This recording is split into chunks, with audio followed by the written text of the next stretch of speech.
Whenever I sit down to really focus, like when I'm trying to write or solve a problem, I have this specific visualization of what's happening inside my head. Oh, yeah. I picture this low, steady hum, like a massive server room or a power plant, Right. just this continuous, unbreakable buzz of electricity keeping the lights on and the thoughts flowing.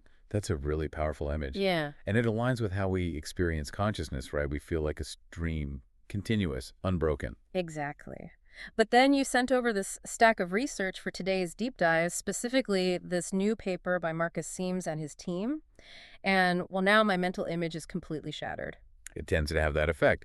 The stream analogy, while comforting, appears to be fundamentally wrong when we look at the mechanics of how the brain actually handles difficult tasks. It's not a hum, it's a strobe light. That is a much, much closer approximation. The research, which came out in 2025, suggests that our most complex cognitive functions, like making a hard decision, aren't driven by a constant connection. They're driven by these short, intense, rhythmic bursts of activity. See, this is where I get a little stuck. If my brain is bursting on and off like a strobe light, why doesn't my reality feel choppy? Why don't I see the world in flickering frames? It's all about the speed. These events happen in milliseconds. Think of a movie projector. Okay. It's just a series of still images flashing by. But because they happen so fast, your brain stitches them together into a smooth narrative. This study implies that the thinking part of your brain works in a similar way. It's distinct events, all stitched together. That makes sense. Okay, so today we are diving into the paper, High Amplitude Oscillatory Events, Orchestrate Cortical Activity for Efficient Cognition. A dense title for a very cool concept. It's a bit of a mouthful, isn't it? But our mission is to decode it. We're going to figure out how the brain connects distant areas to make a decision. And the big reveal here is that it's not a permanent cable. It's more like a coincidence. A transient oscillatory event. Coincidence, if we want to get technical. But yes, a coincidence. Yeah. Before we get into the whole coincidence part, though, we have to talk about how they even saw this. Because usually when we talk about brain scans, we talk about fMRI. Yeah, the colorful blobs on the brain map. Right. And fMRI is fantastic for seeing where the blood is flowing, which tells us which areas are active. But it's slow. It captures changes over seconds. These bursts we're talking about, they're over in the blink of an eye. So you'd miss them. You'd miss them entirely. With fMRI, it would just look like a blur. So they didn't use the blood flow machine. No. They used magnetoencephalography, or MEG. Which looks terrifying, by the way. I looked it up. It's like this giant sci-fi hairdryer that descends over your head. It is quite an intense piece of machinery. You have to sit in a magnetically shielded room, total silence, because the sensors are picking up the tiny magnetic fields generated by your neurons. It captures the timing of brain signals with millisecond precision. So if fMRI gives you the map, MEG gives you the timeline. Precisely. If the brain is an orchestra, fMRI shows you who is sitting in which chair. MEG lets you hear exactly when the drummer hits the snare. I want to stick with that orchestra analogy because the paper uses it too. They talk about orchestrating activity, but the way they describe it is different from how I usually imagine an orchestra. How so? Well, the old way, the sustained coupling theory, it feels like the whole orchestra playing one long held note together. A drone, basically. Yeah, a drone. And that was the dominant theory for a long time. Neuroscientists looked for those long, sustained correlations. They thought if two brain areas are talking, they must be synchronized for the whole conversation. Like holding a telephone line open. But this paper says, no, hang up the phone. It says the communication happens in staccato. Instead of a long note, imagine the violins at the back of the stage and the trumpets at the front, both hitting a loud, sharp note at the exact same millisecond. Bam. And then silence. And that split-second bam is the actual communication. That is the high-amplitude oscillatory event. It's a spike in power. It's rhythmic, so it's a wave, not just noise. And it's transient. It's there, and then it's gone. That seems incredibly risky. Relying on a split-second high five to make a life-or-death decision. What if you miss it? That is the million-dollar question. Yeah. And as we'll see, missing the high five creates very real problems. But to prove this, they had to put people in that silent MEG room and make them do something incredibly frustrating. I looked at the task. I got annoyed just reading about it. It was designed to be difficult. It's a 3 alternative decision-making task. Participants looked at 3 Gabor patches. Which sounds technical, but they're basically just fuzzy striped circles, right? Yes, but imagine looking at them through a thick fog. That's the level of difficulty here. So they're just staring at these foggy circles. Right. They appeared at different locations, and the participants had to judge the contrast levels. But here's the trick. Hmm. They didn't just show them the circles and say, go. Made them wait. They show the images first. Then, a delay of about a second. So the participants are holding that visual information in their working memory, They're still in the fog. still in the fog. Then, they got a cue telling them what to look for. Pick the highest contrast, or pick the lowest. Oh, that's clever. So you separate the seeing from the deciding. Exactly. The brain is primed. Then the cue drops, and it has to take that raw visual data and actually make a choice, And it wasn't easy. The accuracy was only around 77%. which means the brain was really sweating. This wasn't autopilot. They were struggling. So picture yourself in the scanner. You're staring at the fuzzy circles. The cue pops up. Find the brightest one. You have to decide. What happened inside the brain when people got the answer right? When they crunched the data, they found a specific signal associated with success. It wasn't a hum. It was a burst, specifically in the beta band. Theta waves, those are usually associated with what? Active thinking, concentration. Alertness, concentration, yeah. In this context, it was a frequency peaking right at 16 hertz, 16 cycles per second. And this 16 hertz signal, it wasn't there the whole time. No, it surged.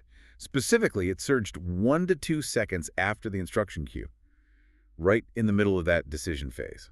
So the cue appears, the brain starts crunching the data, and then bang, a 16 hertz synchronization. Yes. And we can see who was talking. It was a connection between the parietal cortex, which is integrating all that sensory fog data, Yeah. and the frontal cortex, which handles the executive decision. The manager and the analyst. Exactly. The analyst in the back has the files. The manager up front needs to sign off. They don't stay on a call for an hour. They sync up for a millisecond, transfer the packet, and disconnect. But here's where it gets really interesting to me. That burst only happened when they got the answer right. What happened when they got it wrong? This is the part I find most fascinating. When they made an error, that 16 hertz coordination was missing. The high five just didn't happen. So was the brain just silent? No. And that's the crazy part. In the error trials, they actually saw more coupling in the early visual areas. Wait, so the analyst was working overtime? It seems so. It suggests that when people made a mistake, their brain was getting stuck processing the raw visual input. They were just staring at the pixels trying to clear the fog, but they never made the jump to the executive center. I feel like I know that feeling intimately. It's analysis paralysis. It is. It's like when I'm looking at a menu, I'm reading the description of the burger, I read it again, I read it a third time. The waiter comes over and asks, "What do you want?" And I just stare. I have the data, but I haven't processed the decision. That is a perfect analogy. Your brain is looping in the sensory cortex. You're reading the words, but you aren't deciding. The 16 hertz burst is the moment you break that loop, connect to the frontal cortex, and say, I'll have the burger. And if that burst doesn't fire, You panic and order the salad. Or, in this experiment, you click the wrong circle. it really frames performance in a new way.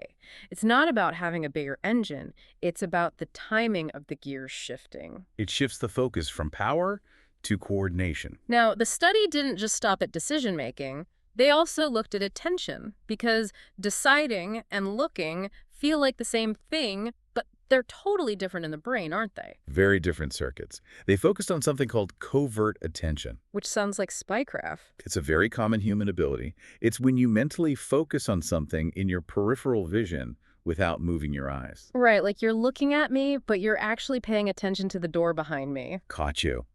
The study tracked this moment-to-moment shifting of the spotlight.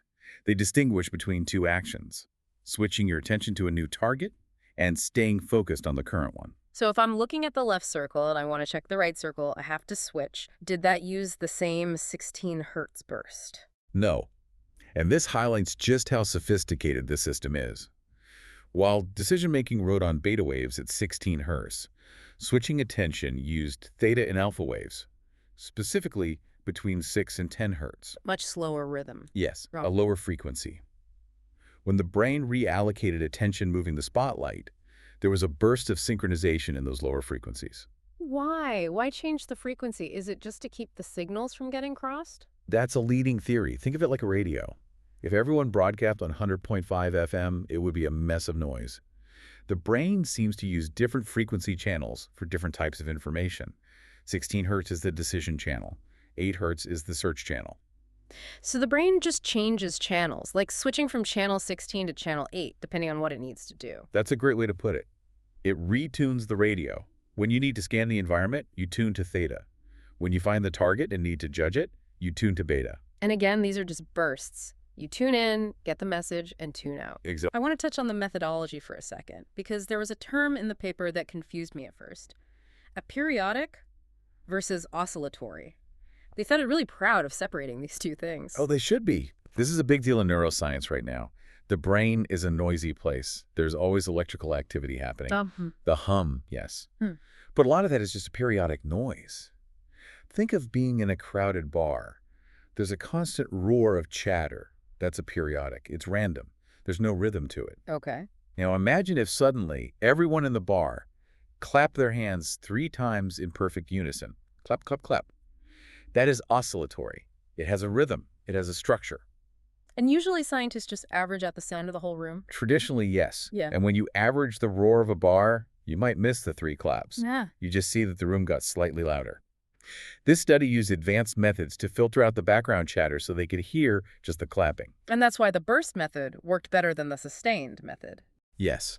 When they compared the 2 methods, looking for the claps versus looking for the general volume of the room, the claps, the bursts, were much better at predicting whether the person would make the right decision. Because the signal is in the rhythm, not the volume. Precisely. So we have a brain that bursts. We have specific channels for specific jobs. But I have to ask the evolution question. Why? Why did we evolve a strobe light brain instead of a steady state brain? Efficiency. That is the author's main argument. It saves energy. Brains are expensive. Yeah. Your brain is only about 2% of your body weight, but it eats up 20% of your energy. Keeping a massive neural network fully connected, humming at high power all the time, that would be metabolically exhausting. It's like leaving the lights on in every room of your house just in case you walk into one. Exactly. The burst theory suggests the brain operates more like a motion sensor light. Or, to use a communication analogy, like a walkie-talkie. Push to talk. Yes. You don't keep an open phone line with your friend 24/7, just in case they have something to say. That ties up the line. Instead, you press the button, you say, "I'm switching attention to the left," and you release the button. You form the network only when it is needed. That makes so much sense. And I imagine it helps with flexibility, too. Huge implications for flexibility. If your brain was hardwired with a constant hum, it would be difficult to interrupt that flow. But if you rely on bursts, you can reconfigure rapidly. 1 millisecond, you are a decision network. The next, you are an attention network. It allows you to pivot. Ideally, yes. Yep. Unless, of course, you get stuck in that visual loop we talked about earlier. Right. Then you're just holding the walkie-talkie and forgetting to push the button. Something like that. This brings me to the final thought I wanted to explore. It's something that wasn't the main point of the paper, but it was buried in the discussion, and I can't stop thinking about it. I have a feeling I know where you are going. The stimulation. Yes. They mention AMTSCS, amplitude modulated transcranial alternating current stimulation. Which is a fancy way of saying using magnets and electricity to stimulate the brain from the outside. Non-invasively. You wear a cap or a helmet. Correct. So here's the sci-fi scenario. We know that a 16 hertz burst in the frontal parietal network is the signature of a correct decision. We know that if you miss that burst, you make an error. So, could we force it? Could we artificially induce the burst? Exactly. Could I wear a decision helmet that zaps my brain with a 16 hertz rhythm while I'm taking a test? Would it make me smarter? It is a provocative question. Theoretically, if you could time it perfectly, and timing is the key word here, you might be able to facilitate that connection. You could nudge the orchestra to play in sync. But isn't there a danger there? If I force my brain into decision mode at 16 hertz, am I losing the ability to search at 8 hertz? That is the trade-off. If you artificially boost the beta waves, you might suppress the alpha or theta waves. So you might become very good at making a snap judgment on the data you have, but terrible at noticing that new data has appeared in your peripheral vision. So I'd be a decisive idiot. You would be decisive, certainly, but maybe not adaptable. The beauty of the natural system is that it self-regulates. It switches channels on its own. If you lock the dial to 16 hertz, You lose that flexibility. It's ethical territory, too. Imagine students taking their final exams with these headbands on. Or stock traders. Yeah. Or pilots. It raises questions about what cognitive enhancement really means. Are we improving the system or just hacking the signal? And as we learned today, the silence between the bursts is just as important as the bursts themselves. It is. The silence is what allows the next burst to happen. Well, on that note, I'm gonna go let my brain enjoy some silence. No bursts for the next hour. A well-earned rest. Thanks for unpacking this with me. It's been a blast. That's always a pleasure. And to everyone listening, keep those synapses firing, but don't forget to let them rest too. We'll see you in the next deep dive.